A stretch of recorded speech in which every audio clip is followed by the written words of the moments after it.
नमस्कार प्यारे बच्चों, स्वागत है आप सभी का आपके अपने YouTube चैनल में। तो अर्धवार्षिक परीक्षा सत्र 2023-24 का ये पेपर है, आपके कक्षा 10 हिंदी का पेपर है। अगर आपको हाफ ईयरली एग्जाम में हिंदी के अंदर एक अच्छा स्कोर आपको करना है तो इस वीडियो को आपको कंप्लीट देखना है, क्योंकि इस वीडियो के अंदर मैं आपको अर्धवार्षिक परीक्षा 2023-24 कक्षा 10 हिंदी का एक ऐसा पेपर देने वाला हूं जिसको अगर आप पढ़ लेते हैं तो हाफ ईयरली एग्जाम में हिंदी के पेपर में आप पूरे 70 मार्क्स से वो अचीव कर सकते हैं और एक अच्छा स्कोर आप कर सकते हैं हाफ ईयरली एग्जाम में।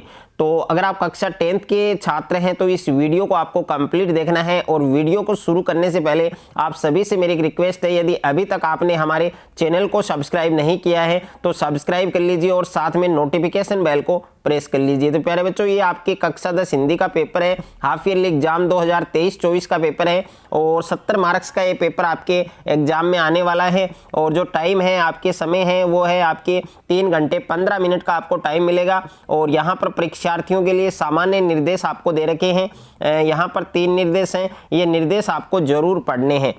सबसे पहले आपको पेपर के अंदर सेक्शन ए दिया गया है, खंड ए दिया गया है और खंड ए में आपको क्वेश्चन नंबर फर्स्ट दिया गया है, प्रश्न संख्या 1 आपको दिया गया है कि निम्नलिखित अपठित गद्यांश को पढ़कर प्रश्नों के उत्तर लिखिए। ओके, तो साथ में मैं आपको आंसर है वो भी बताऊंगा। तो यहाँ पर इस गद्यांश को आपको अच्छे से पढ़ना है कि किसान का जीवन बनाने में ही भारत का सर्वोदय है और भारत का किसान देखभाल कर चलने वाला है, वह सदियों से अपना काम चतुराई से करता आ रहा है। तो ये कंप्लीट जो गद्यांश है, सबसे पहले आपको ये गद्यांश पूरा पढ़ना है और इस गद्यांश में जितने भी क्वेश्चन पूछे गए हैं ऑल क्वेश्चन के आंसर आपको इसी गद्यांश में मिलने वाले हैं। तो इसमें पहला क्वेश्चन आपको क्या पूछा है कि भारतीय किसान में कौन कौन से उल्लेखनीय गुण हैं।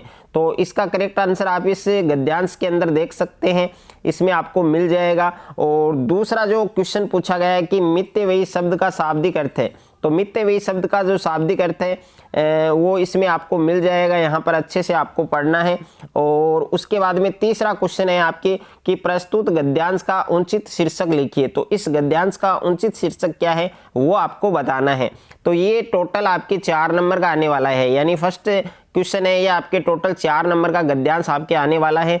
और उसके बाद में देखिए ये 4 नंबर आप आराम से बना सकते हैं। तो उसके बाद में सेकंड क्वेश्चन आपको क्या दिया गया है कि निम्नलिखित अपठित काव्यांश को पढ़कर प्रश्नों के उत्तर दीजिए। तो ये आपके काव्यांश है कि चौपाल के चबूतरे पर पहले एक पेड़ था और एक हुक्का था, 10 लोग थे और गप्पे हाँकते थे, हो करके हंसते थे, पेड़ जीवित था, कबूतर भी, और उसकी हाँ में ही हाँ मिलाकर गुटरंगू करते थे और 10 का चेहरा एक था, पेड़ की डालें कट गई, कबूतर उड़ गए और 10 हुक्के हो गए, आवाज़ें सिमटकर चिलम की तरह बुझ गई और अब कोई चेहरा स्पष्ट नज़र नहीं आता। तो इस प्रकार से सबसे पहले आपको अच्छे से काव्यांश है वो पढ़ना है। उसके बाद में देखिए प्यारे बच्चों, काव्यांश के अंदर जितने आपको क्वेश्चन पूछे गए हैं उन क्वेश्चन को समझकर अच्छे से आपको आंसर बताना है। और इसमें पहला क्वेश्चन है कि इस कविता में किसका महत्व दर्शाया गया है। तो ये आपको 1 नंबर का पूछा गया है और इस क्वेश्चन का करेक्ट आंसर आपको इसी काव्यांश में मिल जाएगा। दूसरा क्वेश्चन है कि 10 हुक्के हो गए, इसका क्या अर्थ है, इसका अर्थ आपको बताना है। तो ये वाला क्वेश्चन भी आपके 1 मार्क्स का है। और तीसरा क्वेश्चन है आपके कि चौपाल के पेड़ है उसकी क्या उपयोगिता है। तो चौपाल के पेड़ की क्या उपयोगिता है वो आपको बतानी है, ये भी आपके 2 नंबर का क्वेश्चन है। ओके, तो ये भी जो काव्यांश है ये भी आपके 4 नंबर का आएगा और गद्यांश वाला क्वेश्चन भी 4 नंबर का आएगा। उसके बाद में देखिए पेपर के अंदर आपको खंड ब दिया गया है, आपको सेक्शन बी दिया गया है और सेक्शन बी के अंदर क्वेश्चन नंबर 3 है आपकी कि निम्न में से किसी एक पर आपको 300 शब्दों में निबंध लिखना है। एक टॉपिक पर आपको निबंध लिखना है और 300 शब्दों में लिखना है और ये निबंध वाला क्वेश्चन आपके 6 नंबर का आएगा। ओके, तो इसमें पहला क्वेश्चन है आपके पहला जो टॉपिक है वो क्या है कि विद्यार्थी जीवन और खेलकूद। तो अगर आप इसके बारे में लिखते हो तो इसमें जितने भी आपको पॉइंट्स दिए गए हैं, जैसे प्रस्तावना है, खेलकूद का महत्व है, स्वास्थ्य और खेल है, शिक्षा और खेलकूद और अन्य लाभ और उपसंहार, अगर आप इस पर लिखते हो तो ये सारे पॉइंट आपको फॉलो करने होंगे। और दूसरा है आपके पर्यावरण प्रदूषण, पर्यावरण प्रदूषण कारण और निवारण। तो इसमें सारे पॉइंट है, प्रदूषण क्या है, प्रदूषण के प्रकार, प्रदूषण के कारण और प्रदूषण निवारण के उपाय और उपचार। अगर आप ये वाला लिखते हो तो ये पॉइंट आपको फॉलो करने हैं। और तीसरा है आपके मोबाइल फ़ोन दैनिक जीवन में, तो इसमें प्रस्तावना है, मोबाइल फ़ोन के लाभ हैं, मोबाइल से हानि है और उपसंहार है। अगर आप ये वाला करते हो तो इसमें जितने भी पॉइंट्स दिए गए हैं सारे पॉइंट है वो आपको फॉलो करने हैं। उसके बाद में देखिए क्वेश्चन नंबर 4 है आपके कि समय को राजकीय उच्च माध्यमिक विद्यालय सिरोही का विद्यार्थी प्रिय मानते हुए प्रधानाचार्य को पुस्तकालय की व्यवस्था सुधारने हेतु प्रार्थना पत्र लिखना है। यानी प्रार्थना पत्र आपको लिखना है। 4 नंबर का एक क्वेश्चन आने वाला है। अगर आपको प्रार्थना पत्र नहीं आ रहा है तो प्यारे बच्चों अथवा में आपको एक क्वेश्चन और दिया गया है कि पढ़ाई हेतु छात्रावास में रह रहे अपने छोटे भाई को पत्र लिखकर कोरोना वायरस संक्रमण से बचाव हेतु विभिन्न उपायों की जानकारी दीजिए। तो ये वाला क्वेश्चन भी आपके 4 नंबर का है। ओके, उसके बाद में मैं बात करूं क्वेश्चन नंबर 5 की। तो क्वेश्चन नंबर 5 आप देख सकते हैं कि विद्यालय के वार्षिकोत्सव के अवसर पर विद्यार्थियों द्वारा निर्मित हस्तकला की वस्तुओं की प्रदर्शनी के प्रचार हेतु 25 से 50 शब्दों में आपको एक विज्ञापन लिखना है। और ये वाला क्वेश्चन भी 4 नंबर का आएगा। और अथवा में क्वेश्चन दिया गया है कि आपका मित्र फूलों से बनी वस्तुओं और गुलदस्ते और हार मालाएं आदि की बिक्री बढ़ाना चाहता है, उसकी सहायता के लिए आपको एक विज्ञापन तैयार करना है। तो ये वाला क्वेश्चन भी कितने मार्क्स का आएगा, 4 मार्क्स का आएगा। उसके बाद में देखिए खंड 6 है आपके, सेक्शन सी है। और सेक्शन सी में क्वेश्चन संख्या 6 है आपके, प्रश्न संख्या 6 है कि निम्नलिखित गद्यांश की सप्रसंग व्याख्या कीजिए। तो ये गद्यांश है और ये जो सप्रसंग व्याख्या है ये वाला क्वेश्चन आपके 4 मार्क का आएगा। तो सबसे पहले आपको एक गद्यांश अच्छे से पढ़ना है, उसके बाद में इसकी आपको सप्रसंग व्याख्या करनी है। ओके, अच्छे से आपको ये जितनी भी लाइन दी गई है इस गद्यांश में सारी लाइन्स है वो आपको अच्छे से पढ़नी है। उसके बाद में इसकी व्याख्या आपको अच्छे से करनी है। अगर आपको उस गद्यांश की व्याख्या नहीं आ रही है तो अथवा में एक गद्यांश और भी आपको दिया गया है, इसकी व्याख्या आप कर सकते हैं। ओके, और ये भी 4 नंबर का है। उसके बाद में 7वां क्वेश्चन है आपके, क्वेश्चन नंबर 7 है कि निम्नलिखित पद्यांश की सप्रसंग व्याख्या कीजिए। तो इसमें पद्यांश आपको दिया गया है तो इसकी आपको सप्रसंग व्याख्या करनी है। ये वाला क्वेश्चन भी 4 मार्क्स का है। और अगर आपको ये नहीं आ रहा है तो इसके अथवा में भी आपको एक पद्यांश दिया गया है, इसकी सप्रसंग व्याख्या भी आप कर सकते हैं। और इस पेपर का PDF है वो आपको कहाँ पर मिलेगा, इसी वीडियो के अंदर बताया जाएगा। और उसके बाद में देखिए सेक्शन डी है आपके, खंड द है। तो खंड द के अंदर यहाँ पर निर्देश दे रखे हैं कि प्रश्न संख्या 8 से 19 तक प्रत्येक प्रश्न के जो अंक है वो समान है और प्रत्येक प्रश्न है वो 1 अंक का है। यानी मल्टीपल चॉइस क्वेश्चन है, टोटल 12 है और प्रत्येक क्वेश्चन 1 नंबर का है आपकी।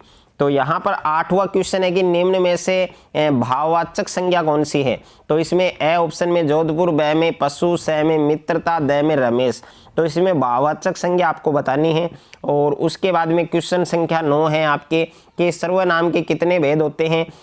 ऑप्शन नंबर ए में 1 है और ब ऑप्शन में आपके 2 और स ऑप्शन में 3 और द ऑप्शन में आपके 6। तो इसका करेक्ट आंसर भी आप सभी बच्चों को बताना है। उसके बाद में क्वेश्चन नंबर 10 है कि माता का आंचल कृति के रचनाकार हैं। तो ए ऑप्शन में शिव पूजन साय और ब में आपके मधु कांकरिया, स में आपके कमलेश्वर, द में आपके शिव प्रसाद मिश्र कद्र। ओके, तो इसका करेक्ट आंसर भी आपको बताना है कि कौन सा ऑप्शन आपका सही होगा। उसके बाद में क्वेश्चन नंबर 11 है आपके कि जॉर्ज पंचम की नाक कहानी का उद्देश्य क्या है। तो ए ऑप्शन में है औपनिवेशिक दौर की मानसिकता को चोट करना, ब ऑप्शन है आपके विदेश आकर्षण की बदसरना और उसके बाद में स ऑप्शन में है व्यावसायिक पत्रकारिता का पर्दाफाश करना और द ऑप्शन में उपयुक्त सभी। तो कौन सा ऑप्शन आपका सही होगा वो आपको बताना है। उसके बाद में देखिए रिक्त स्थानों की पूर्ति कीजिए। इसमें 12 से लेकर 15 तक रिक्त स्थान है। तो 12वां क्वेश्चन है कि हिंदी क्रियापदों का मूल रूपी क्या होता है, तो इस रिक्त स्थान में क्या आएगा, आपको सही फिलअप करना है। और 13वां क्वेश्चन है कि उपसर्ग शब्द के जुड़कर शब्द का अर्थ बदल देते हैं।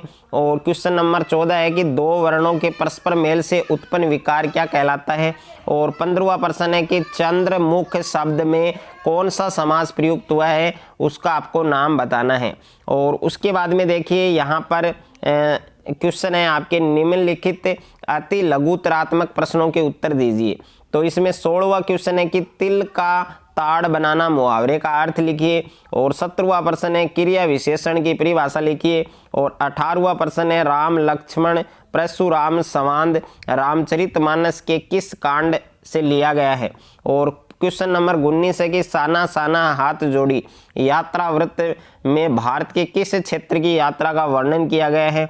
और निर्देश है आपके कि प्रश्न संख्या 20 से 27 तक के लिए प्रत्येक प्रश्न के लिए अधिकतम उत्तर सीमा 40 शब्द है, यानी 40 शब्द के अंदर आपको आंसर लिखना है।